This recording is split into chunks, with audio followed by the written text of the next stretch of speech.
తండ్రులు శాటిలైట్ లాంటి వారు.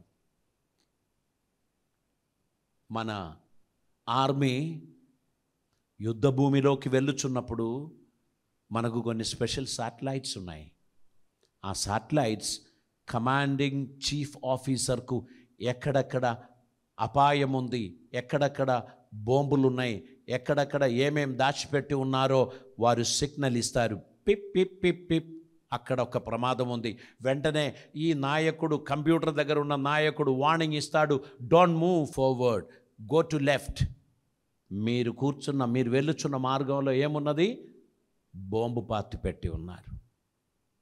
Satellite will give us information, don't go that way. నీకు ప్రమాదం పొంచి ఉన్నది. కొన్ని పిక్చర్స్ పంపిస్తారు, శత్రువు దాగి ఉన్న దాగు చోట్లను చూపిస్తారు. అందుకే డైరెక్ట్ అటాక్ అక్కడ చేస్తూ ఉంటారు. ఇప్పుడు జరిగే యుద్ధాలన్నీ కూడా స్మార్ట్ వార్. ఇదివరకు ఏమీ తెలియకుండా గుడ్డివారిగా గన్ను పట్టుకొని పోయేవారు. ఇప్పుడు అట్లా పోవడం లేదు. ముందున్న హర్డిల్స్ను అటాక్ చేయడానికి ఉన్న ఎలక్ట్రానిక్ ఉపకరణాలు ఉన్నాయి, దానికి ఉన్నటువంటి టెక్నాలజీ ఉంది, కెమెరాస్ ఉన్నది, అన్నీ వారు చేస్తున్నారు. మీ జీవితంలో కూడా దేవుని దృష్టి మీపై ఉంచి ఆలోచన చెప్పుచున్నాడు. ఆ మార్గము గుండా వెళ్ళకూడదు, అక్కడ ప్రమాదం పొంచి ఉన్నది, నువ్వు ధైర్యముగా ఉండు, తిరిగిరా నా దగ్గరికి అని దేవుడు పిలుస్తున్నాడు. తండ్రి మాటను నిర్లక్ష్యం చేసి ముందుకు వెళ్ళుచున్నవాడు ఖచ్చితంగా గాయపరచబడతాడు, వేదనలో బాధలలో పడతాడు. నష్టపోయినప్పుడు ఒకసారి వెనకకు తిరిగి ఆలోచించు. తండ్రి వలన నష్టపోయావా? నీ ఫూలిష్నెస్ను బట్టి నష్టపోయావా? నష్టపోయిన నువ్వు ఎల్లప్పుడూ కూడా నీ ఫూలిష్నెస్నే నువ్వు గుర్తుపడతావు. నాకెన్నో హెచ్చరికలు దేవుడు తన సేవకుని ద్వారా ఎవ్రీ సండే నాకు ఇచ్చుకుంటూ వచ్చారు, కానీ నేను దాన్ని నిర్లక్ష్యం చేశాను. వెళ్ళకూడదు అని చెప్పాడు, నేను పాటించలేదు. ఇది చేయకూడదు అని చెప్పాడు, నేను అదే చేశాను. నాన్న ఆపండి, ఇది వదులుకో, ఇది నీకు చాలా నష్టం కలుగచేస్తుంది. ఆయన ఒక ఓల్డ్ ఫ్యాషన్ పర్సన్. ఈయన ఎప్పుడు ఇటునే చెప్తాడు, ఐ డోంట్ లైక్ హిమ్. కానీ నష్టమంతా జరిగిన తర్వాత అంటాడు, ఆయన నాకు ఎల్లప్పుడూ గుర్తు పెట్టాడు, ఎల్లప్పుడూ హెచ్చరిక ఇచ్చాడు, వద్దు నాయన జాగ్రత్త పడు అని చెప్పినా నేను నిర్లక్ష్యం చేసుకుంటూ పోయి ఈ బొందలో పడ్డానే అని అనుకుంటారు. తండ్రి ఒక శాటిలైట్ లాంటి వాడు. There is a danger, take a deviation. ఒక ప్రమాదం పొంచి ఉంది, ఒక శత్రువు దాగి ఉన్నాడు, నువ్వు ఆ మార్గము గుండా వెళ్ళకూడదు అని చెప్తున్నప్పుడు వెంటనే నువ్వు తిరిగి రావడానికి ప్రయత్నం చేయాలి. దేవుని సన్నిధికి తిరిగి వచ్చిన వారిని దేవుడు ఖచ్చితంగా ఆశీర్వదిస్తారు. వారి జీవితంలో దేవుడు అద్భుత కార్యములు చేస్తారు. అడిగినవన్నీ దేవుడు ఇవ్వడండి. అడిగినవన్నీ ఎందుకు ఇవ్వడం లేదు అనేది మనకు అర్థం కావడంటే ఇంకా 5-6 సంవత్సరాలు కూడా ఎదురు చూడాలి. అడిగినవన్నీ ఆయన ఇవ్వడు. ఆయన ఇవ్వకపోయినందుకు థ్యాంక్స్ అని చెప్పండి. ఆ ట్రైన్ మిస్ అయినందుకు థ్యాంక్స్ అని చెప్పండి. Praise the lord. కొన్నిసార్లు మనకు తెలియదు ఎందుకు దేవుడు అలా చేస్తున్నాడని, ఎందుకు దేవుడు అలా చేశాడని మనకు తెలియదు. కానీ దేవునికి ప్రతిదాని గురించి ఒక ఉద్దేశం ఉంది అని గ్రహించిన వారిగా మనం ముందుకు పోవాలి. మనం అనేక విషయాలు అడిగాం, కానీ దేవుడు వాటికి జవాబు ఇవ్వలేదు. ఇప్పుడు మనం చెప్పాలి, thank you Jesus for not answering my prayers. నా ప్రార్థన అంగీకరించలేదు గనక స్తోత్రం. ఒకవేళ నువ్వు అప్పుడు నా ప్రార్థన అంగీకరించే నేను ఇంకే మార్గంలో వెళ్ళిపోయేవాడిని. నేను నీ సన్నిధిలో ఉండడానికి తగినట్లు నన్ను నువ్వు సరిచేస్తున్న మార్గములను బట్టి నీకు వందనాలు అని చెప్పి దేవునికి స్తోత్రం చెల్లించడానికి తగినట్లు మన జీవితాన్ని మనం సమర్పించాలి. అడిగినవన్నీ ఇవ్వం. చిన్నపిల్లలు ఆ గ్లాసు కావాలి అని చెప్తే మనం ప్లాస్టిక్ గ్లాస్ ఇస్తాం, రబ్బర్ గ్లాస్ ఇస్తాం. ఎందుకని? నువ్వు దాన్ని హ్యాండిల్ చేయలేవు అనేది తండ్రికి తెలుసు. నువ్వు దాన్ని ఖచ్చితంగా కింద పడేస్తావు అనేది ఎవరికి తెలుసు?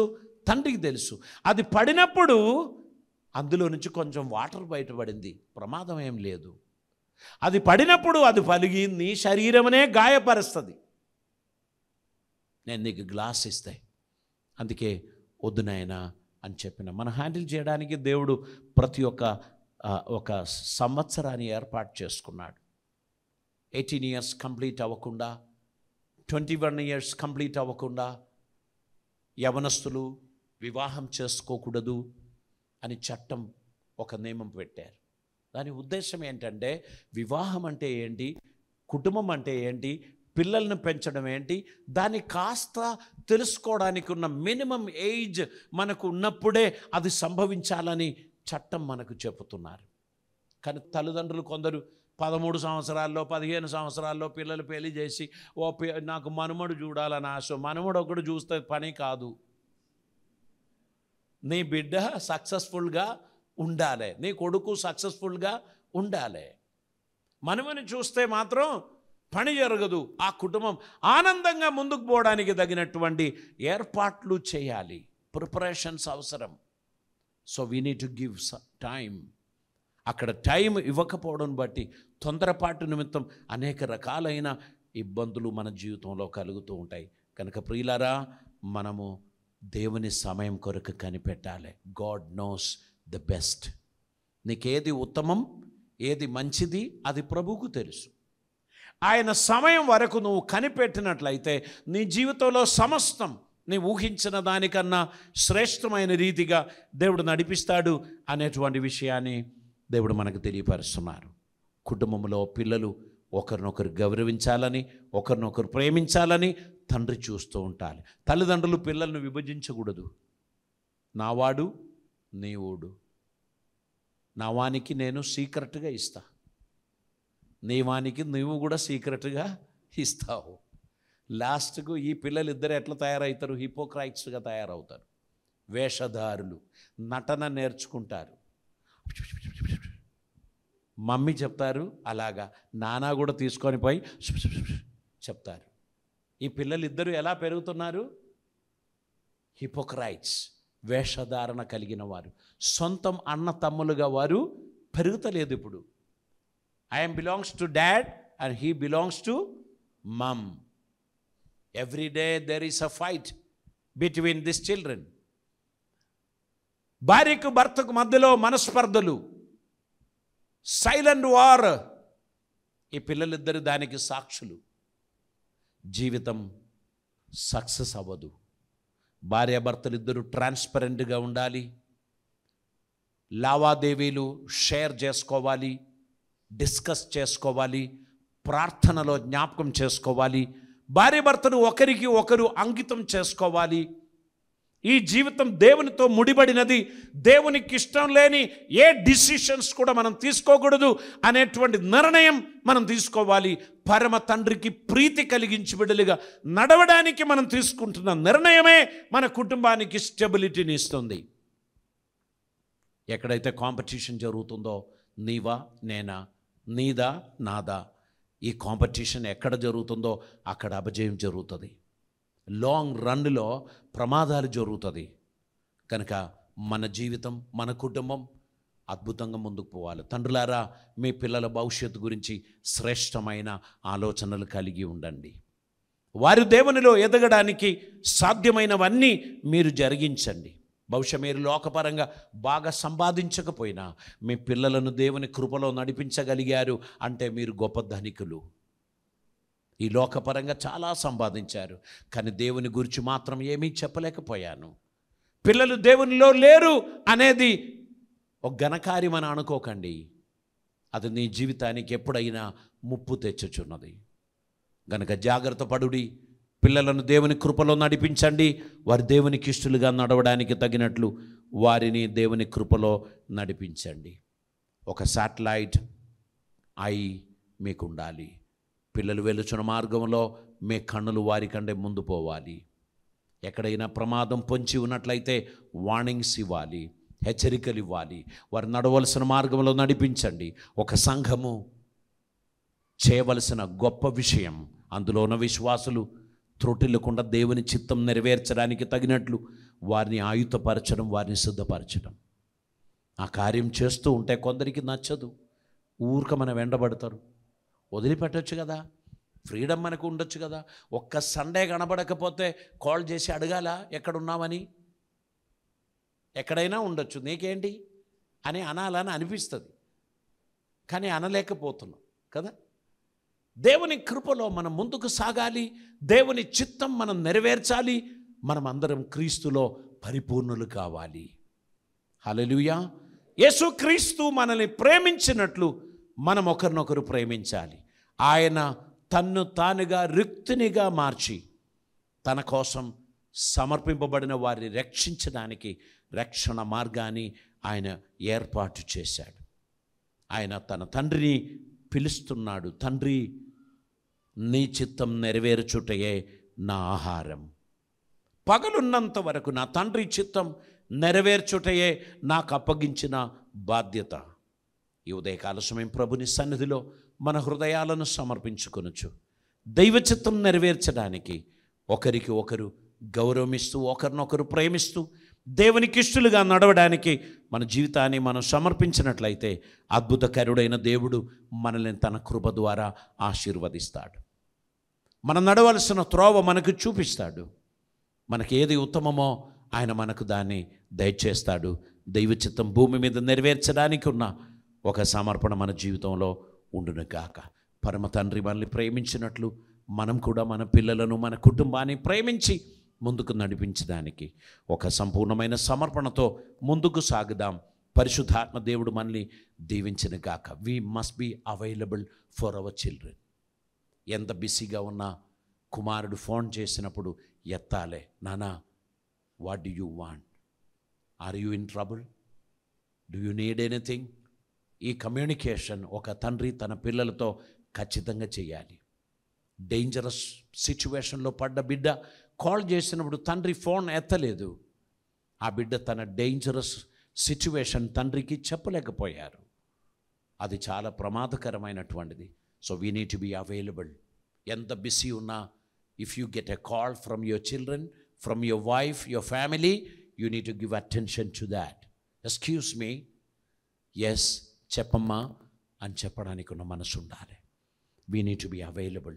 వైఫ్ ఒక ఎమర్జెన్సీలో కాల్ చేస్తున్నప్పుడు, yes I'm available, okay I do it.